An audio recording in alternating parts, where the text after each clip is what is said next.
शिवलिंग पिंडीवर अर्पण केलेले बेलपत्र खाल्ल्याने तुमच्या सोबत काय घडते? नमस्कार मित्रांनो, आजचा हा लेख तुम्ही खूपच ध्यान देऊन लक्षपूर्वक वाचा.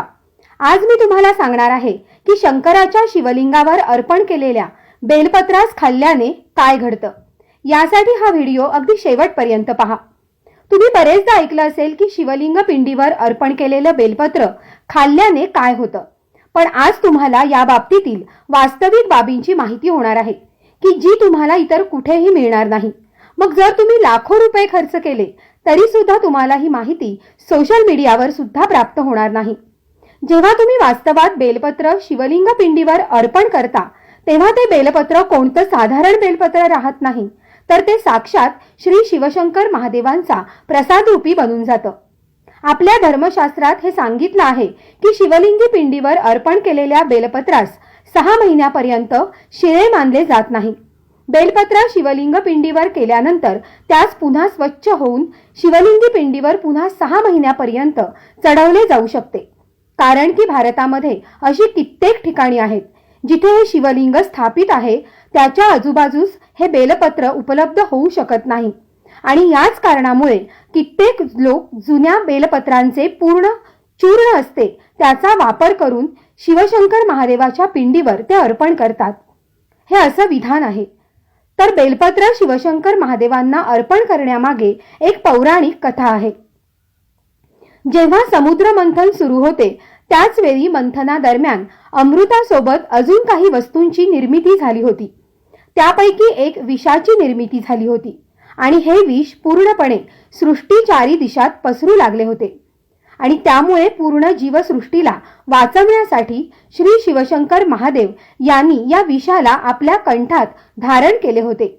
त्यामुळे श्री महादेवांना तेव्हापासून श्री निळकंठेश्वर असंही बोललं जाऊ लागलं. परंतु पुढे या विषाचा प्रभाव वाढल्याने श्री शिवशंकर महादेवांच्या पूर्ण शरीराचे तापमान वाढू लागले. त्यांचा संताप होऊ लागला. त्याच्या परिणाम स्वरूप त्याच्या आजूबाजूचे वातावरण त्या उष्णतेमुळे जळू लागले. उपस्थित महान देवदेवतांनी प्राचीन वेद ऋषीमुनींकडून सल्ला घेतला की श्री शिवशंकर महादेवांना या विषाच्या प्रभावापासून कसे वाचवता येईल. तर त्यावेळी जे प्राचीन वेद सल्लागार होते त्यांनी असा सल्ला दिला की तुम्ही श्री महादेव भोलेनाथ यांना बेलपत्राचे सेवन करायला लावावे.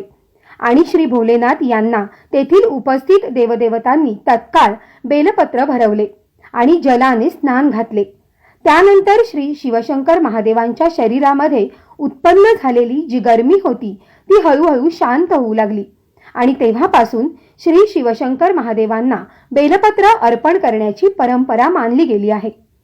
शिवलिंगी बेलपिंडीवर श्री बेलपत्र अर्पण केल्यानंतर आपण एक तांब्या शुद्ध पाणी अवश्य अर्पण केले पाहिजे. याने शंकरांना शीतलता मिळते आणि त्यांचा आशीर्वाद आपल्याला प्राप्त होतो. नेहमी लक्षात ठेवा की 3 पानांचे एकत्रित असलेले जे पत्र असतील तेच तुम्ही पिंडीवर अर्पण केले पाहिजे. याचा जो चिकना भाग असतो तोच भाग पिंडीवर स्पर्श करेल अशा स्थितीत बेलपत्र अर्पण करावे. तुम्ही याही एका गोष्टीची विशेष लक्ष ठेवायचे आहे की कधीही बेलपत्र फाटलेले, चीर पडलेले असे नसावे. बेलपत्र श्री शिवशंकर पिंडीवर तुम्ही अर्पण करायचे नाही. कारण यामागे एक कथा आहे. जेव्हा महादेव शिवशंकरांनी श्री गणरायाचे मस्तक धडापासून खंडित केले होते तेव्हापासून श्री भोलेनाथ यांनी संकल्प घेतला होता की कधीही कोणतीही खंडित वस्तू मला चढवू नये आणि अर्पण करू नये. आणि तेव्हापासून श्री महादेवांना कोणतीही खंडित वस्तू अर्पण केली जात नाही, मग जरी ते बेलपत्र असो किंवा अन्य कोणतेही फूल असो. शिवलिंग पिंडीवर तुम्ही दररोज एक बेलपत्र अर्पण कराल तर तुमच्या सर्व समस्या मिटून जातील. त्यांच्या भक्तांना कधीही पैशाची कोणतीही कमी पडत नाही. जे लोक पिंडीवर अर्पण करून आलेल्या बेलपत्रास आपल्या तिजोरीत ठेवतात त्यांच्या तिजोरीत बरकत येते आणि पैशांची समस्या संपून जाते. तर मग आता जाणून घेऊया हे बेलपत्र खाल्ल्याने कोणते फायदे मिळतात. जेव्हा बेलपत्र श्री महादेवाच्या शिवलिंगी पिंडीवर अर्पण केली जाते तर ते बेलपत्र एक साधारण बेलपत्र राहत नाही, तर ते महादेवांचा आशीर्वाद रूपी प्रसाद बनून जाते. जे असाध्य पीडांना मिटवण्यासाठी, तुमच्या रोग आणि आजारांना संपवण्यासाठी, तसेच जीवनात सुरू असलेल्या सर्व समस्यांना संपवण्यात सामर्थ्यवान आहे. कारण की बेलपत्र प्रसाद स्वरूपात मानले जाते, त्यामुळे ते तुमच्यासाठी अमृताच्या समान बनून जाते.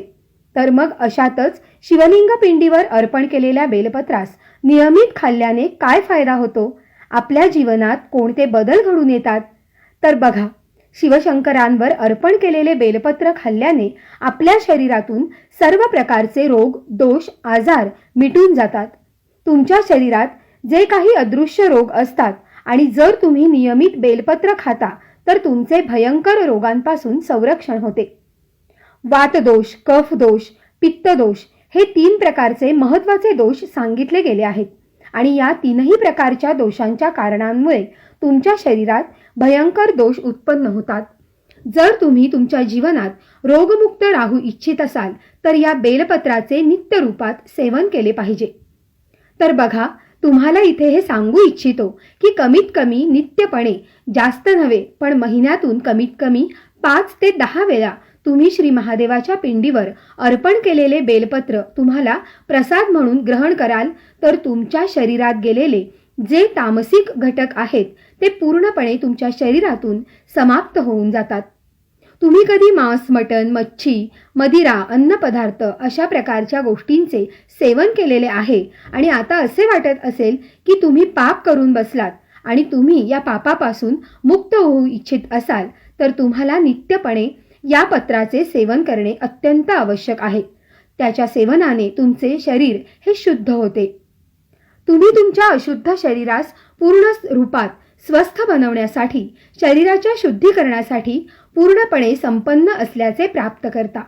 यामुळे तुम्हाला स्वयंभू शिवशंकर महादेवांच्या आशीर्वादाने या प्रसादरूपी बेलपत्रास ग्रहण करणे अत्यंत आवश्यक आहे. जर आतापासून सुरुवात करा. रोज 2 बेलपत्र खा, एक सकाळी उपाशीपोटी आणि एक रात्री झोपण्यापूर्वी. जर असे नियमितपणे खाल्लत तर ते तुमच्या शरीरातील तामसिक गुणाला समाप्त करते. असेच धार्मिक, शास्त्रीय व्हिडिओ पाहण्यासाठी आमचे पेज नक्की फॉलो करा. धन्यवाद.